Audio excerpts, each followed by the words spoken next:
Hey guys, this is Matt Core from ControlPaint.com, and I want to just thank you for buying this series. You're helping the project to continue, and it's your support that makes it all possible. And this premium series is especially exciting for me because we're finishing off something that I've put a lot of work into, and that is the idea of making a grayscale rendering, which, let's face it, it's the foundation of all the painting you're ever going to do. So in this video, we are going to put all the pieces together and make an illustration. So let's pretend for a minute that you are an author and you start out to write your next novel and you spend the first, 300 pages and all you do is describe the weather. And then after that you introduce the protagonist and then, proceed in the way you'd expect. Well, my guess is the audience is probably not going to get 300 pages in. They're probably going to stop.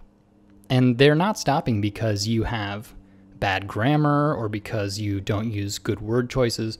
Stylistically, you might have a lot going for you. But you've made the critical error, which is the structure of your piece just isn't really very smart.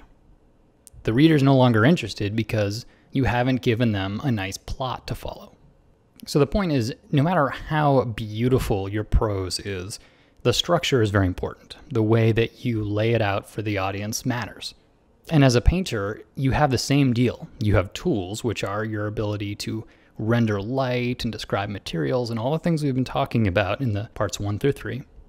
But all of that hinges on what we call composition.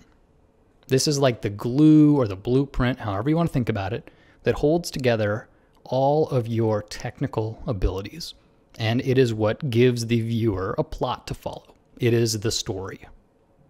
So over the course of this series, what we are going to do is take this painting I made as an example. It is an example of a couple things. First, it is an example of just one workflow. I'm going to structure the videos in this series to follow essentially the way I treat most paintings. We'll start from a very rough sketch and follow all the way through to this finished rendering. But it's also going to focus on this idea of composition. At the big scale and the small scale, we're going to talk about various artistic choices that I'm making in order to make it a clear image. And remember, that's different from making it a realistic image. It's different from being able to be very, very accurate with my materials and my lighting. Those are separate. This is an artistic choice. This is me deciding where I want to put the characters, where I want the light set up. Really, it's a lot like being the director of your own little one-shot movie. So it starts out with a thumbnail, and thumbnail is the loosest, most sort of experimental part of the process. Next, we move to the rough phase, and this is where I add a little more information. I start thinking about lighting and local values, what types of materials might be here. This would be a nice time to get out reference material and really start solving those problems. And then it's time to sort of enlarge the image and start polishing. So the next phase is I will make a new canvas and I'll make nice line work. At this point, I also like to usually make paths, and if you watch the Edge Control series, you can learn a lot more about this. But this really just preps my canvas to be able to then make a very controlled painting. So once all that's set up, the next phase is the block in. And this is where I just put paint on the entire canvas. There's a couple different ways of doing this, and we'll look at two. But what this allows me to do is to just be ready to start polishing. So the next phase is the base render. I'm not thinking about special materials here. I'm just sort of giving a nice, cleaner treatment to everything in the image. You could really think of this as almost like a cleanup phase to get it ready for the nice polish that's going to follow. Once I'm done with this, I'm going to do a quick texture overlay. And this is to sort of cheat realism. I've done most of the work so far to make it look carefully rendered, but adding a little bit of photo texture on top, when used sparingly, can really take it up a notch. And then once you've done all these details and all the fine little brushwork, it's time to balance the image. And this is the final phase. The idea here is when I finish my rough, I had sort of solved problems and come to a nice statement.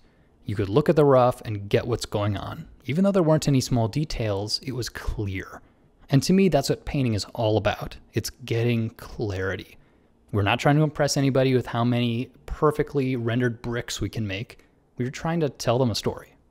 So this final phase here, I think of as final balancing. And what I'm doing is trying to bring my sort of detailed rendering back full circle to look like the rough. So a lot of times this means making certain areas lighter and other areas darker, or lowering detail or adding detail, whatever it is, such that I can sort of shrink down my large, polished rendering and sit it next to my rough and have them look pretty similar. Because it's easy to go off track. It's easy to have a rough and then start painting your large image and have it end up looking like a totally different painting. And that's not the idea. What we want is them to look pretty similar. So at a high level, that's all we're going to be doing. And over the next hour, we're going to go into much more detail in each of these phases. But before we do that, I want to spend the rest of this video talking about the idea of designing a value pattern, which is just a fancy way of saying laying out our composition, but thinking about it not in lines, but in tone. Because here I've made just a very, very simple example. It happens to be a 3D render, but I want to show you what happens with just making simple changes. Right now it looks pretty boring, but think about this guy standing under the arch as a character. I know he's a rectangle, but just bear with me here. Right now the only thing that stands out in the scene are these sort of very soft shadows. Well, if all I did was change the sky value, now the architecture, it becomes much more visible. But the character is still kind of hard to see, and there's really not a lot of visual interest. Okay, so now I will give it a strong sun. All I've done here is created some sort of dramatic cast shadows, and now the character becomes a little more visible. All right, so I'll step back. I will take the dramatic sun away for a second, and now I'm going to change the staging a little bit. So here I'm going to change the local value of the architecture and of the characters, and now they become a lot more clear. I bet you didn't even notice the first time around that there was a second character. So I'll flip it back for a sec. You can see in the very distance there is a little bit of a different value, and there is in fact a different character. So this is the danger of not making smart compositional choices. If what you need to do is tell a story that involves two characters, and because of the choices you make, only one of them is visible, well, that's your fault. That is not a photograph where he happened to be standing in a shadow. No, you're the director. It is up to you to decide on materials and types of light that'll emphasize whatever it is you want to emphasize. Because really what you're doing is you're making sort of a contrast puzzle, as in, I can see these two characters because they are a very light value and they are on a relatively darker background. And so the way I made them visually separate was to be just a different value than their surroundings. In the case of the previous example, I could knock out that first character by surrounding him with a dark cast shadow. But as you can see in the background, the second character is invisible with this lighting setup. So now we'll try another angle, and this time we've got the foreground silhouetted and the background is illuminated. And this gives you sort of a different storytelling example. Here the emphasis is on the character in the back, and the character in the foreground is more of a shadowy, mysterious figure. And I've achieved this by choosing both lighting, as in I only have lights in the background, but also in the local value of the materials. So here I've chosen what color to paint the walls and what color the floor should be in order to control the contrast. I knew I wanted the background character to stand out. I wanted essentially visual arrows pointing at him. And then I just made artistic choices to back that up. I could change the position of the light and make it more of a balanced scene. Now it's both characters being lit by the same light source, one in the foreground, one in the background, but now they're maybe addressing one another. Where in the previous example, maybe it was one character spying on another. Now you have two characters that are sort of an equal footing. And all I've changed here is where is the light. You know, you could change this and make it all a homogeneous local value. It's all white and have a very sort of angelic light source.